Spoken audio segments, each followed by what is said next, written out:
பங்குனி மாசம் நல்ல இளவேணிற் காலம் பழனிக்கு வந்தா உன் தெய்வீக யோகம்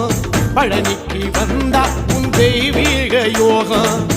உத்திர நாளில் உன் உற்சவ திருத்தேரில் சிங்காரமாக உன் அலங்காரம் கண்டே அலங்காரம் காண நான் ஆனந்தமானே கைலாசன் மகராசா உன் வாசல் வந்தேனே குளிரான பன்னீரால் அபிஷேகம் கண்டேனே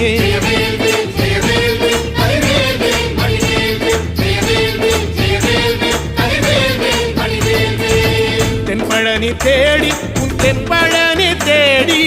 திருநீரு பூசி நான் ஓடோடி வந்தேன் திருநீரு பூசி நான் ஓடோடி வந்தேன்